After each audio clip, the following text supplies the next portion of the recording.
दोस्तों, आज की रिपोर्ट में कई बड़ी और अहम खबरें हैं। जैसे कि पहली खबर, ईरान की मिसाइलें और भी खतरनाक होने वाली है। आईआरजीसी के कमांडर ने इजरायली डिफेंस सिस्टम का मुकाबला करने के लिए स्टेल्थ तकनीक से लैस मिसाइल बनाने का ऐलान कर दिया है। बताएंगे क्या है पूरा मामला। अगली खबर में आपको बताएंगे, मोदी गिरिराज का भक्त था, दुकान पर चला बुलडोजर तो बिहार में बीजेपी समर्थक ने काट ली चूटिया। वीडियो हो रहा खूब वायरल। और इसी के साथ आपको बताएंगे, थाईलैंड कंबोडिया में फिर भड़की जंग। ट्रंप ने 2 महीने पहले ही कराया था सीज फायर। दोनों देशों में शिव मंदिर को लेकर लड़ाई। और इसी के साथ यूक्रेन जंग रोकने को तैयार नहीं झेल सकी, ट्रंप का चौंकाने वाला बयान। तो बिना समय गवाए बात करते हैं खबरों की। दोस्तों, ईरान की इस्लामिक रेवोल्यूशनरी गार्ड कॉर्पोरस आईआरजीसी के कमांडर इन चीफ ने कहा है कि ईरान को अपनी मिसाइलों में स्टेल्थ तकनीक, यानी ऐसी तकनीक जिससे मिसाइलें रडार में आसानी से न दिखे, जोड़नी चाहिए, ताकि वो इजराइल की एंटी मिसाइल डिफेंस सिस्टम को और आसानी से भेद सके। आईआरजीसी प्रमुख मेजर जनरल मोहम्मद पाकपुर ने रविवार को कहा, अगर हम अपनी मिसाइलों में स्टेल्थ तकनीक जोड़ देते हैं तो यकीनन जायूनी शासन यानी इजराइल की रक्षा प्रणाली को भेदने की हमारी क्षमता और ज्यादा मजबूत हो जाएगी। उन्होंने जून के मध्य में ईरान पर हुए इजराइल अमेरिका हमलों का जिक्र करते हुए कहा कि इजराइल और अमेरिका को यह लगता था कि ईरान के वरिष्ठ सैन्य कमांडरों की हत्या करके उसका पूरा कमान और नियंत्रण तंत्र टूट जाएगा। लेकिन पाकपुर ने साफ कहा, यह उनकी बहुत बड़ी गलतफहमी थी। उन्होंने बताया कि जैसी ही उन्हें अपने पूर्ववर्ती के शहीद होने के बाद ये जिम्मेदारी दी गई, आईआरजीसी और ईरानी सेना ने मिलकर इजराइल के खिलाफ तेज और निर्णायक जवाबी कार्रवाई शुरू कर दी। पाकपुर के मुताबिक इजराइल को उम्मीद थी कि ईरान युद्ध के पहले दिन सिर्फ 5 से 6 मिसाइलें ही दागेगा, लेकिन इसके उलट ईरान की आर्मर्ड फोर्सेज ने बड़े पैमाने पर ड्रोन और बैलिस्टिक मिसाइलों से हमला शुरू कर दिया, जिससे इजराइल चौंक गया। उन्होंने बताया कि अमेरिका द्वारा ईरान की 3 परमाणु सुविधाओं पर हमले के जवाब में ईरान ने आखिरी दिनों में फैसला किया कि वो अमेरिका को उसी हिसाब से जवाब देगा जितने बम उसने ईरान पर गिराए थे। पाकपुर ने कहा, युद्ध की आखिरी रात कतर में स्थित अल उदीद एयरबेस, जो इस इलाके में अमेरिका का सबसे अहम सैन्य अड्डा है, उस पर 14 मिसाइलें दागी गई। इसके बाद उनके मुताबिक अमेरिका ने ईरान को संदेश भेजा कि अगर तुम हमला नहीं करोगे तो हम भी हमला नहीं करेंगे। आईआरजीसी प्रमुख ने कहा कि 12वें दिन जब दुश्मन ईरान के मिसाइल हमलों और देश की एकता को झेल नहीं पाया तो उसे सीज फायर की मांग करनी पड़ी। उन्होंने जोर देकर कहा कि इस 12 दिनों की जंग में ईरान की जीत की सबसे बड़ी वजह उसकी मिसाइल ताकत रही। पाकपुर ने चेतावनी देते हुए कहा, दुश्मन अच्छी तरह जानता है कि अगर खुदा ना करे उसने ईरान के खिलाफ कोई और कदम उठाया तो उसे पहले से भी ज्यादा कठोर और विनाशकारी जवाब मिलेगा। उन्होंने कहा कि यही वजह है कि दुश्मन अब ईरान के खिलाफ सीधे कदम उठाने से बचता है।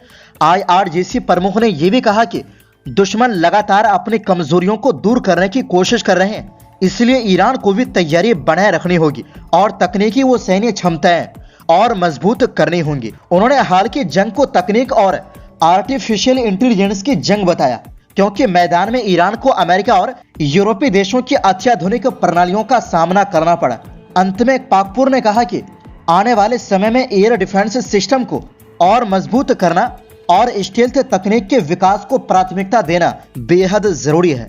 वहीं दूसरी ओर दोस्तों, बिहार में प्रचंड बहुमत के साथ सत्ता में एनडीए सरकार जगह जगह पर बुलडोजर एक्शन चला रही है। बुलडोजर की यह कार्रवाई अवैध अतिक्रमण के खिलाफ हो रही है, जिसे लेकर विपक्षी दलों के नेताओं के साथ साथ आम लोग भी सवाल उठा रहे हैं। इसी बीच बेगूसराय से एक अजीब मामला सामने आया, जहां खुद को प्रधानमंत्री मोदी, मुख्यमंत्री नीतीश कुमार और स्थानीय सांसद गिरिराज सिंह का भक्त कहने वाले एक युवक ने बुलडोजर एक्शन से गुस्से में आकर अपनी चूटियां काट ली।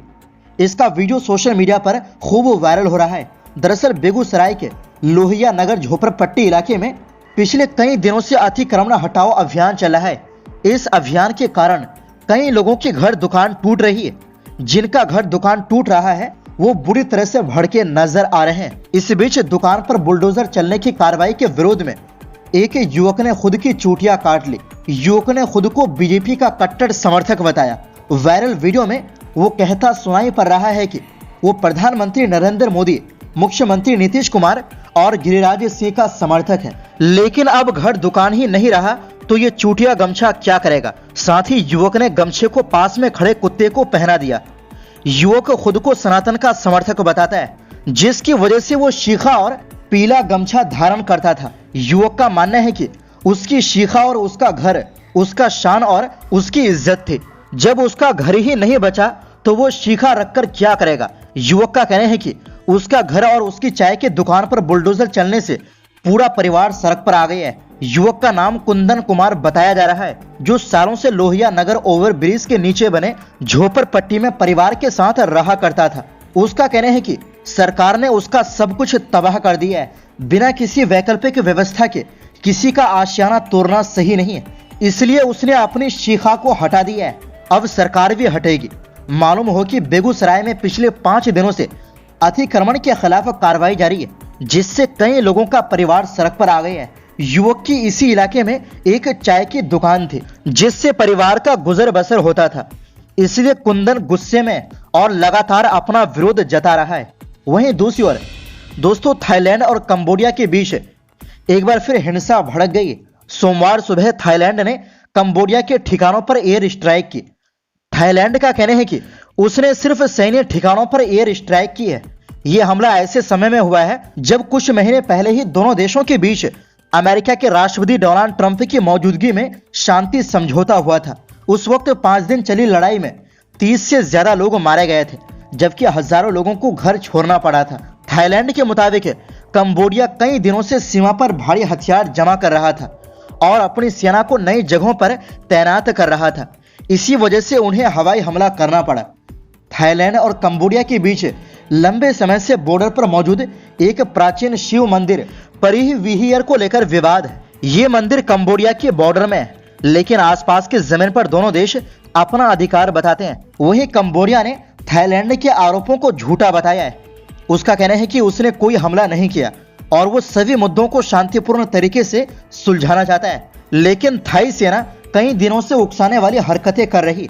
इस लड़ाई की वजह से बॉर्डर के पास रहने वाले थाईलैंड के बहुत से लोग अपने घर छोड़ने पर मजबूर हो गए हैं। वहीं दूसरी ओर दोस्तों, अमेरिकी राष्ट्रपति डोनाल्ड ट्रंप ने कहा है कि वो थोड़ा निराश है, क्योंकि यूक्रेनी राष्ट्रपति वोलोदिमीर ज़ेलेंस्की ने रूस यूक्रेन के बीच चल रही जंग को रोकने से जुड़े प्रस्ताव को अब तक नहीं पढ़ा है। ट्रंप ने रविवार को कहा, हमने रूस के राष्ट्रपति पुतिन और यूक्रेन के राष्ट्रपति ज़ेलेंस्की से बात की है। मैं थोड़ा निराश हूँ, क्योंकि राष्ट्रपति ज़ेलेंस्की ने अब तक प्रस्ताव को पढ़ा नहीं है। उन्होंने कहा, रूस इससे राजी है, लेकिन मुझे नहीं लगता कि ज़ेलेंस्की इससे सहमत है। उनके लोगों को ये पसंद है, लेकिन वो तैयार नहीं है।